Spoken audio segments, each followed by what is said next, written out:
Okay, we are on chapter 26 of Touching Spirit Bear. That evening, Cole fixed his favorite meal for everyone. As he chopped hot dogs into the spaghetti sauce, he told the group how Garvey had taught him that life was a hot dog. Tonight tonight will be a feast because we make it a feast, he said. As he cooked, it began raining. Everybody retreated into the small cabin, sitting crowded on the bed, chairs, and stumps that Garvey carried in. When Cole finished preparing supper, he spread the towel on the small table. He explained the colorful blanket's special meaning. I only use this when a night is extra special, he said. Now, let's eat. Everyone ate off paper plates held on their laps. Peter toyed with his fork. Honey, why aren't you eating? Asked Peter's mother. Peter looked up and blurted, I'm not sleeping in here with him.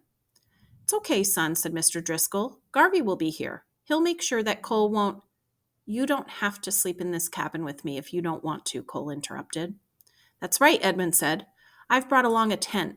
Cole can sleep outside until you change your mind. Peter eyed Cole with distrust, still refusing to eat. Half an hour later, he returned to the trawler with his parents to sleep. His food sat untouched. The next morning, Cole hiked alone to the pond. He soaked as long as he could, his calmness shaken by how terrified Peter was of him. How could he have once wanted someone to feel that way? No matter how deeply he breathed, soaking failed to take away his troubled thoughts. When he returned to camp, he found that Edwin had already brought Peter and his parents in from the trawler. They stood on the shore saying goodbye to Garvey.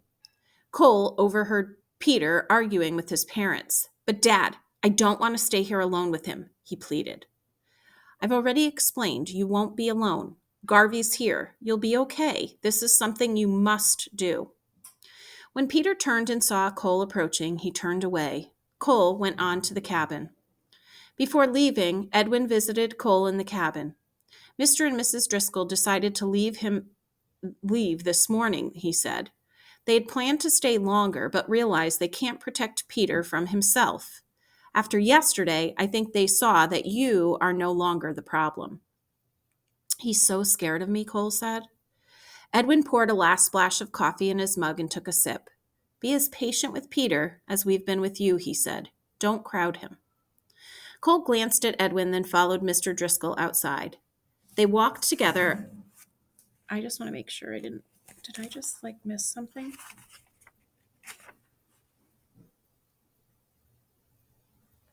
Oh, there's something missing on the bottom. Peter's father appeared in the doorway. Can I have a word with you alone? He said to Cole. Cole glanced at Edwin, then followed Mr. Driscoll outside. They walked together up into the tree where they were out of earshot of everyone else. Mr. Driscoll turned and spoke in a warning voice. You have changed some since we saw you back in Minneapolis. I'll allow you that much.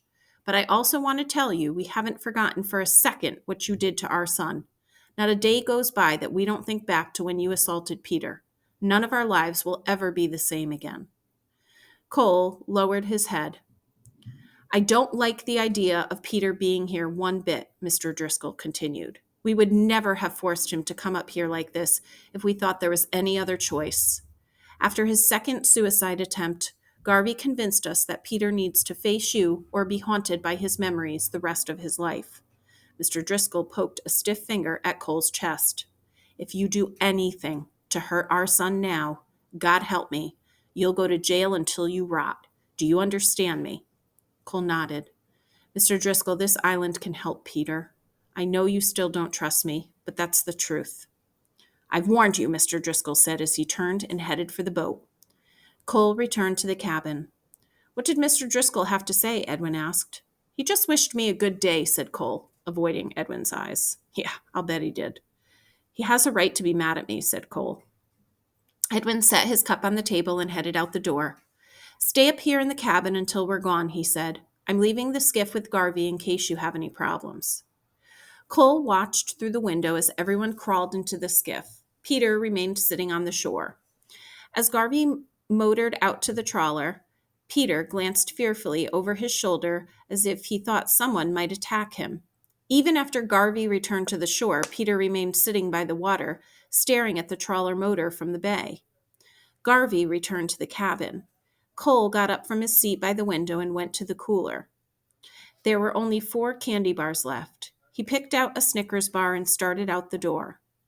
"Where are you going?" asked Garvey. "I have to try something," Cole said. He walked slowly down across the rocks toward Peter. When he was 20 feet away, the sound of his footsteps made Peter look up. "Stay away from me," Peter yelled. Peter screamed, scrambling to get up. Cole backed away. "Peter, I'm not going to hurt you." He held out the candy bar. I just brought you this. "Get away," Peter screamed again.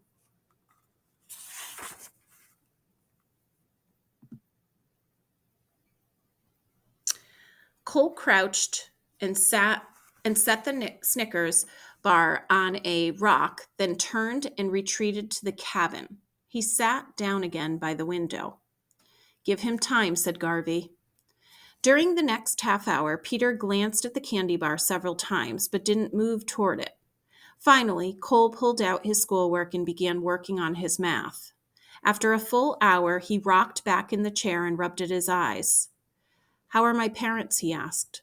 Garvey set down a book he was reading and looked up. "Your mother is doing great and sends her love. Your father has filed a lawsuit to have the abuse charges against him dropped. He's also filed for your custody." "You mean he wants to take me away from my mom?" "I think it's a matter of pride. He thinks he can always get his way and doesn't want anyone or anything to win out over him." Cole traced the eraser of his pencil across the table. "I used to be like that." "I know you did." "Do you think he'll win?" asked Cole. Garvey shook his head no. "Over my dead body." Cole set down his pencil. "I haven't talked to you in a long time," he said. "Thanks for standing by me and everything else you've done. How can I ever pay you back?" Garvey pointed toward the shore. "Pay me back by not giving up on Peter." Cole looked out the window and saw that Peter was still sitting on the shore, but the Snickers bar was gone. Cole smiled. "I won't give up on him." When another 2 hours passed without Peter moving, Garvey went out to talk to him. Even after coaxing, Peter refused to enter the cabin until Cole had left and set up a tent nearly 100 yards away. All afternoon, Cole sat in the tent. After dark, Garvey brought out some hot supper. "How long do I stay out here?" Cole asked, shivering as he wolfed down the warm food. "How long does somebody stay scared when they've been beaten senseless?" Garvey asked bluntly. "Good night." Cole watched Garvey return to the warm cabin. Garvey and Peter were sleeping warm and comfortable in a cabin he had made with his own 2 hands. Here he was, sleeping in a leaky tent in the drizzle and wind. Instead of starting a fire in the pit, Cole crawled into his sleeping bag and went to sleep early.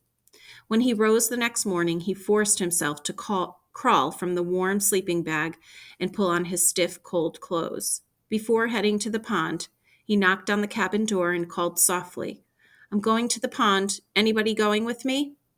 "What time is it?" Garvey asked, his voice hoarse. Cole realized he hadn't looked at a clock in nearly a year. "It's time to go soak in the pond."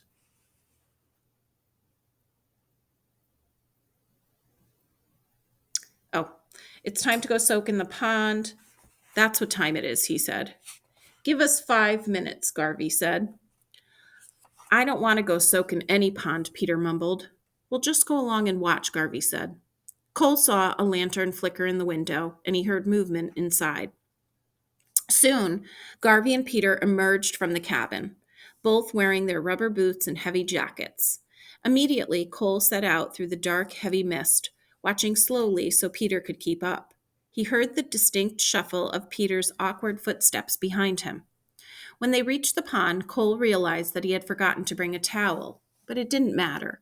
He could use his undershirt.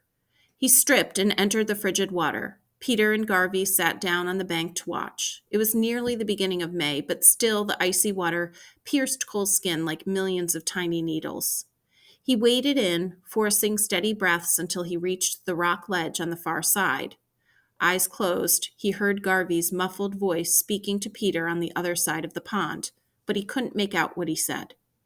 Cole soaked until his breaths felt chilled, then he waded back to shore. His body had numbed to the bone, but he didn't rush. During the last year, he had grown accustomed to the icy water.